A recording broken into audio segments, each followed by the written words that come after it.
Sir जय Hind. Brigadier Sharadendu sir जय हिंद। बहुत बहुत शुक्रिया समय देने के लिए। Thank you sir. जय हिंद राजेश जी। यस बोलिए। थैंक यू सर, आपने समय दिया, शुक्रिया इसके लिए। दरअसल एक मेरे पास वर्षा चतुर जी हैं, उनका एक मैसेज आया है, मैम हैं। अब वो कह रही है कि नमस्ते सर, मेरे हस्बैंड 6 मंथ से ओएसएल हैं, तो यूनिट वालों ने सिर्फ पुलिस स्टेशन में एक लेटर भेजा, अब कुछ भी एक्शन नहीं ले रही। मेरे हस्बैंड ड्यूटी जा नहीं रहे, हम बहुत परेशान हैं। बच्चे की एजुकेशन है, बच्चों ने स्कूल जाना है, फीस देनी है, घर में राशन तक के लिए अब पैसे नहीं है, मैं क्या करूं सर? तो हम क्या मदद कर सकते हैं? क्या ऑप्शन इस फैमिली के पास सर? आज महंगाई का दौर, पति नौकरी छोड़कर फौज की घर में बैठ जाए, और क्या कर सकते हैं? क्या ऑप्शंस हैं सर? क्योंकि आपने यूनिट्स कमांड की हैं, आप बता पाएंगे। राजेश जी, एक्शन बड़े क्लियर है। सबसे पहले तो उनको अपने यूनिट में रिपोर्ट करना चाहिए, चाहे 6 महीने का ओएसएल हो, चाहे साल भर, चाहे 1.5 साल, चाहे 2 साल। ये सर आप यूनिट में जाइए, आपके ऊपर एक्शन लिया जाएगा, डिसिप्लिनरी एक्शन होगा।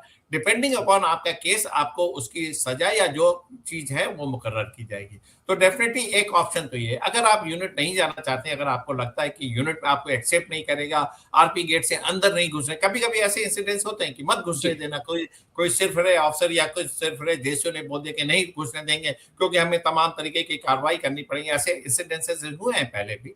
तो आप अपने रेजिमेंटल सेंटर पे रिपोर्ट करें। अगर आप रेजिमेंटल सेंटर बहुत दूर है तो लोकल आपका जो मिलिट्री स्टेशन है वहां पे अपने आइडेंटिटी कार्ड के साथ जाइए, बोलिए ये मेरी यूनिट है, मैं यहाँ रिपोर्ट करता। फिर उसके बाद जिम्मेदारी उस फौज की, उस ऑर्गेनाइजेशन की हो जाती है आपको लेके आने के लिए। तो आप पहला काम ये करें कि पहले तो मन बना लें कि हमें फौज की नौकरी करनी है। दूसरी बात, जो नजदीक से पहला ऑप्शन यूनिट जाए, दूसरा अपने रेजिमेंटल सेंटर, तीसरा नजदीकी किसी भी आर्मी यूनिट में आप रिपोर्ट कर सकते हैं, और उसके बाद आपको यूनिट वहां से भेज दिया जाएगा। फिर आपके ऊपर जो भी कार्रवाई हो, जो भी आपको सजा मुकर्रर होगी, वो आप एक्सेप्ट करिए। अगर आपको थोड़ा सजा मिलती है तो आप रेगुलर सैनिक की तरह फिर अपनी कार्रवाई शुरू कर सकते हैं। और डिपेंड अपॉन किस तरीके का ऑफेंस है, कितने तरीके का आपने क्या एक्शन लिया इस ड्यूरेशन में। तो इस तरीके की लेकिन क्या कार्रवाई ये थोड़ा सा बड़ा इंटरेस्टिंग है, वाइफ चाहती है कि हस्बैंड जाए, लेकिन वो जाने के लिए तैयार नहीं है। ऐसे लोगों का क्या इलाज है कि वो जाना नहीं चाहता है? वो देख रहा है कि बच्चे घर में भूखे मर रहे हैं, बच्चों की फीस देने के लिए पैसे नहीं है, लेकिन वो वापस फौज में जाना नहीं चाहता है। इसमें तो कोई क्या फिर ऑप्शंस हैं ही क्या सर? फिर जबरदस्ती देखिए किया जा राजेश जी, ये सकता है? वही सैनिक है जिसने लंबी दौड़ लगाई है, ये वही सैनिक है जिसने फिजिकल टेस्ट और रिटन टेस्ट और मेडिकल टेस्ट पास किया है। तो इच्छा तो उसकी है फौज में जाने की, एक डर उसके मन में, उस डर को निकालना है। उसकी काउंसलिंग कराइए, वहां के लोकल मिलिट्री स्टेशन के कोई अफसर से उसकी बातचीत कराइए, और उसको एक डर है, एक उसको शर्मिंदगी है। तो अगर वो यूनिट में जाके डिसिप्लिनरी एक्शन होता है तो भी ठीक है, या सेंटर में भी रिपोर्ट कर सकता है। यही उसके पास ऑप्शन है, और ये टेम्परेरी फेज है राजेश जी।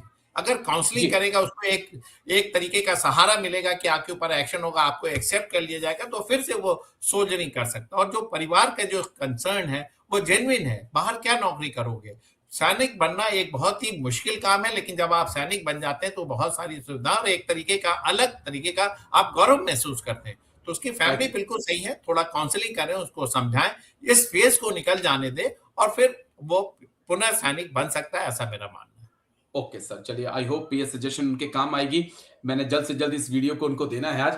लेकिन थैंक यू, बहुत बहुत शुक्रिया ब्रिगेडियर शरदेंदु सर, आपने समय दिया। थैंक यू सर, जय हिंद, टेक केयर। जय थैंक हिंद यू, राजेश जी। ऐसे ही थैंक यू। जवानों और उनके फैमिलीज की आवाज आप उठाते रहिए और उनको क्विक सोल्यूशन दीजिए, क्योंकि आपका एक्सपीरियंस और आपकी पहुंच और आपका जो पकड़ है इस ऑर्गेनाइजेशन में वो बेहतरीन है। लिहाजा मैं थैंक आपके यू इस मादे को सल्यूट करता हूँ। Thank you Rajesh ji. Thank you साहब, जय हिंद, take care. Thank you sir, thank you sir. 161, जहां तक मैं पढ़ पा रहा हूं, उन्होंने एक लिखा है सर कि नमस्ते सर, मेरे हस्बैंड 6 मंथ से ओएसएल हैं, यूनिट वालों ने सिर्फ पुलिस स्टेशन में एक लेटर भेजा, अब कुछ भी एक्शन नहीं ले रही, और मेरे हस्बैंड ड्यूटी जा नहीं रहे।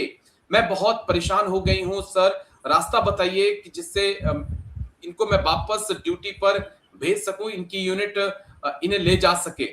क्योंकि उनका कहना है कि भाई बड़ी मुश्किल हो रही है, परिवार चलाना बहुत मुश्किल है। तो सर क्या ऑप्शंस हैं अब इस महिला के पास सर? देखिए राजेश जी, ये बात आप भी जानते हैं जैसे कि जो AWL और OSL के केसेस होते हैं, ये सीधा कोर्ट मार्शल केस होते हैं कि भाई क्यों ओवरस्टेड लीव हो गई, क्यों एब्सेंट विदाउट लीव हो गया, तो ये जी। इसको बहुत गंभीरता से, बहुत सीरियसली लेती है फौज। और जो पुलिस में जो कंप्लेन करते हैं ताकि उनको पकड़ा जाए और उनको वापस उनको ड्यूटी पे हाजिर किया जाए, उनको उनकी पनिशमेंट मिली जाए, इसलिए होती है ओएसएल। और बहुत ही सीरियस होती है फौज ओएसएल जी। एडब्ल्यूएल केसेस में।